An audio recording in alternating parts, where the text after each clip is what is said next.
first of all, we're going to give it a really good stir and just mix it all back up.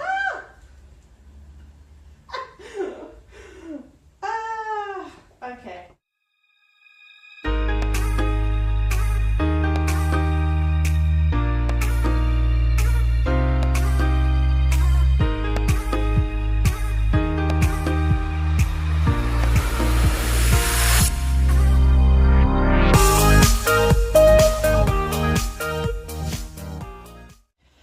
So as I said, I'm getting my stuff ready to go, getting it already in my bag. So I thought I'd just go through some of my gear for you in case you don't know. So I'm a lineman. So pretty much it's my job to protect the quarterback and the running backs and stuff so that they can do their job and score touchdowns. So this is my main set of pads. They are Douglas Zena pads. So this is pretty much the only brand that makes for women. It does actually have a breastplate and it sits like right under your bust, which makes a huge difference. So then I've got some arm shields. So not everyone has these. I just have these being a lineman. It just protects my forearms a bit better.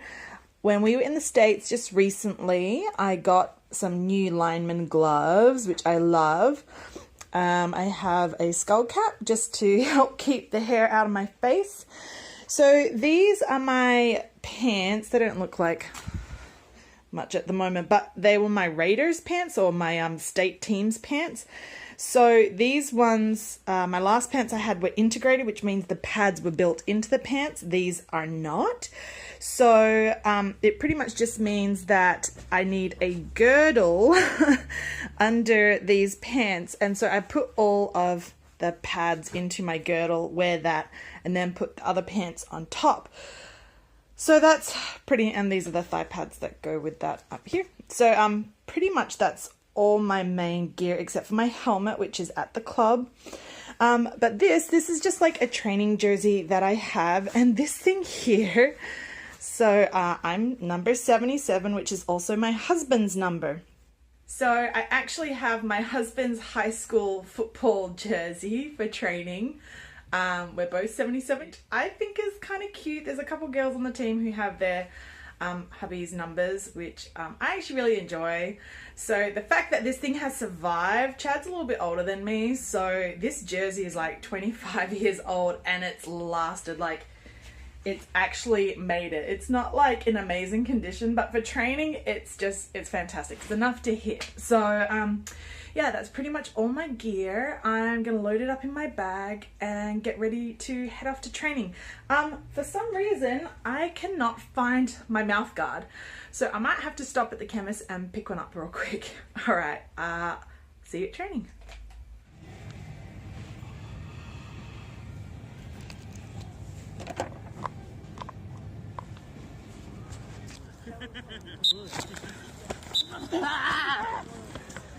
I like this one.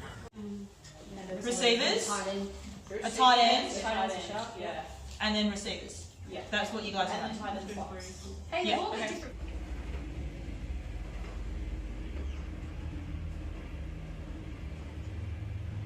That's what I'm trying to do today. Just be mindful.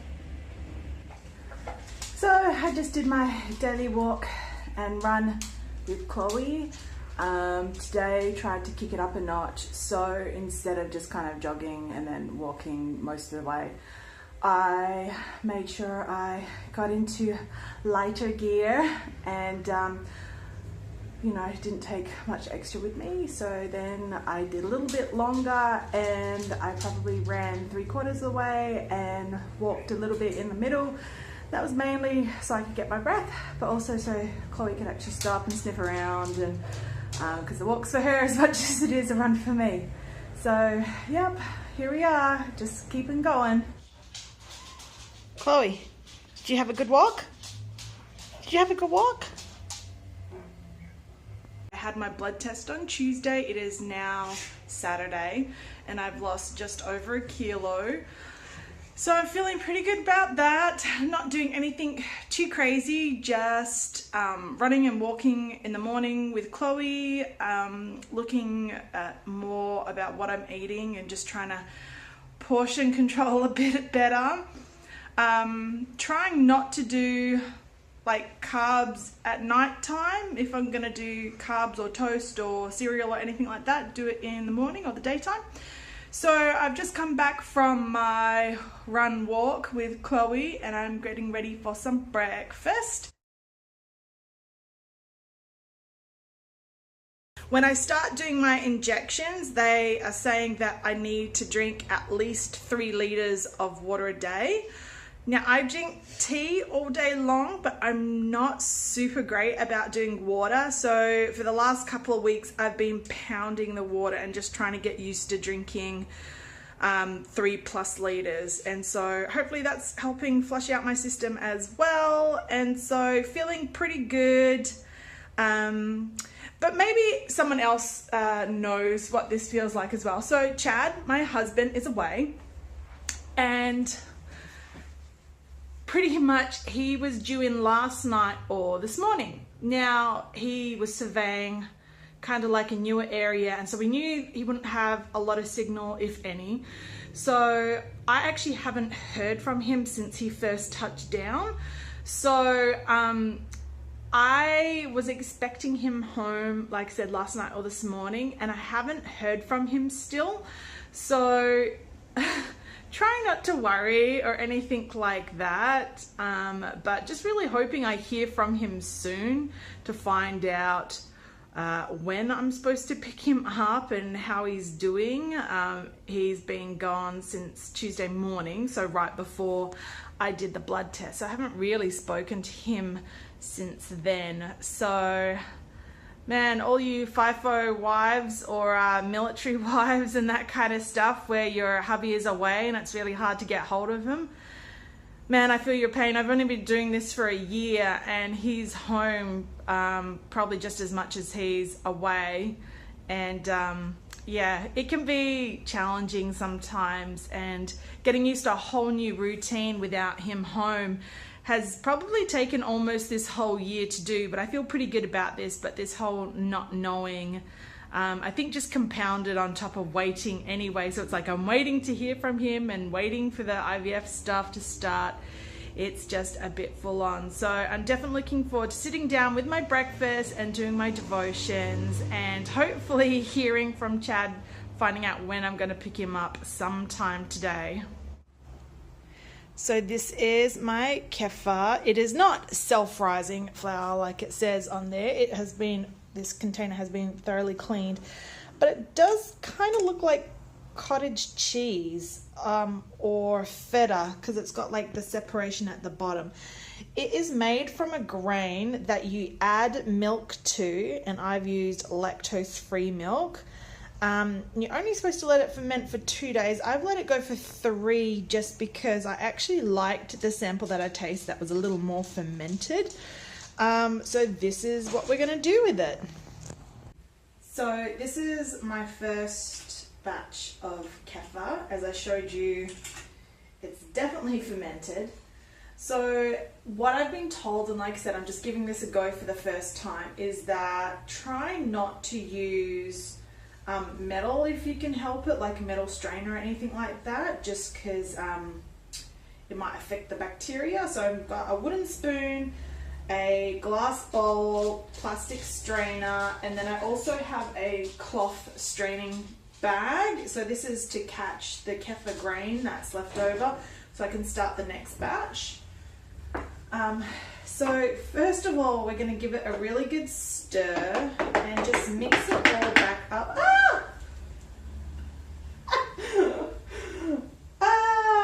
Okay.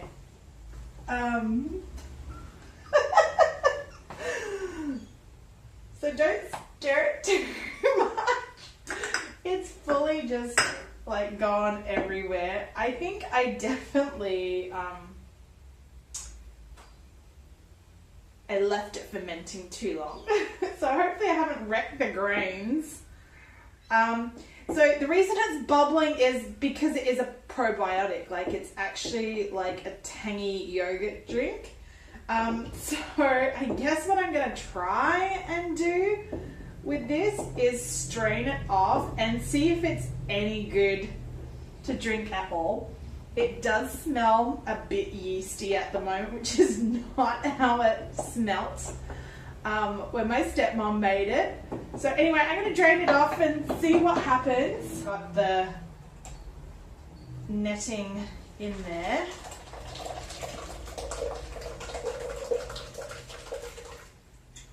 Okay, so for now, I'm going to put this aside to get cleaned up. I have some glass bottles ready to go. This is one for prune juice, and this is just, I think, maybe old pasta sauce bottles. I'm going to rinse them with vinegar. I've got an apple cider vinegar just before I transfer over, if any of it is worth saving. So that's that. But yeah, so for right now, I'm just trying to strain off any of the actual like milk drink. And this is a really good bag. This is actually my sister-in-law's. So I'm guessing it's for yogurt or cheese making or something like that. But yeah, this is straining off really well at the moment. There is a lot of grain in here, which means I probably would want to split it or even only use part of it and throw the rest away. I think that's going to be way too much for one batch, especially my husband's not really keen on drinking it. So it will be for me, pretty much. I'll grab the camera and show you closer what it looks like so you can get a better idea.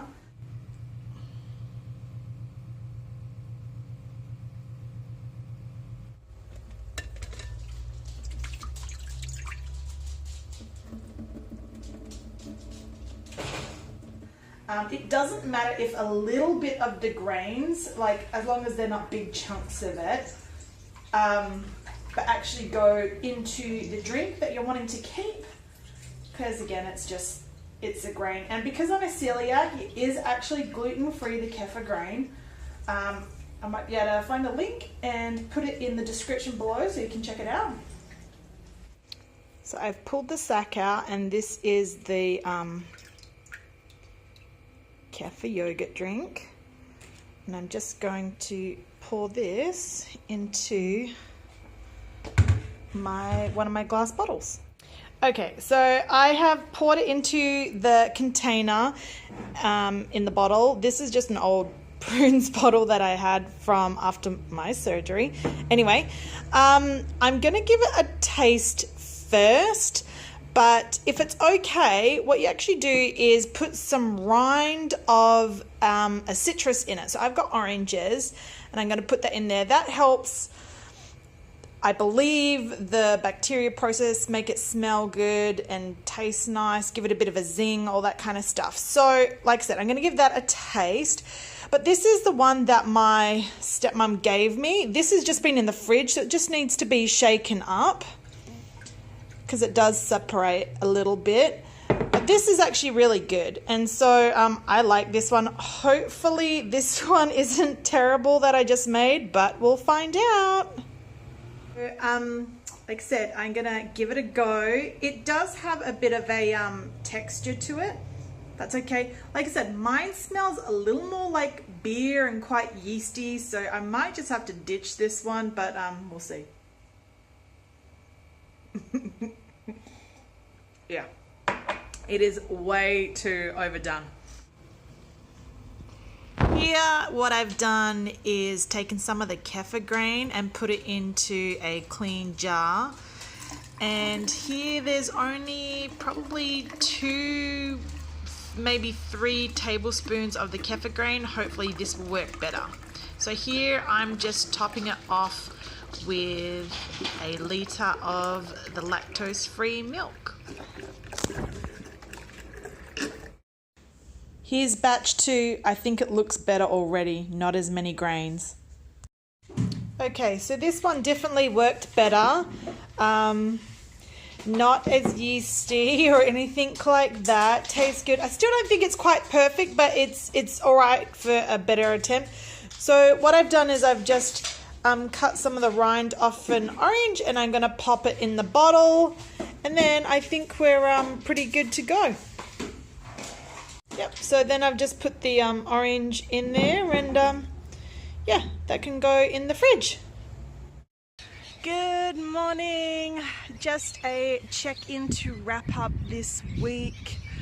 It has been a pretty good week. At the week mark, I did a weigh-in and I lost 1.2 kilos. So not quite the 1.5 I was hoping for, but I'm still happy with that as long as it keeps going down. Just have to push through a bit harder, I think. The weather has just started to pick up, so finally we can start doing some more walks and exploring. It's been a long time since I've been back in Perth, really. I've only been back about a year and haven't done a whole lot of exploring. So yesterday went to Woodbridge Reserve, which was just really pretty space for a walk. And of course this morning just taking Miss Chloe for her walk. So hi Chloe. Anyway, so yeah, all in all a pretty good week. I'm not sure if you can hear that.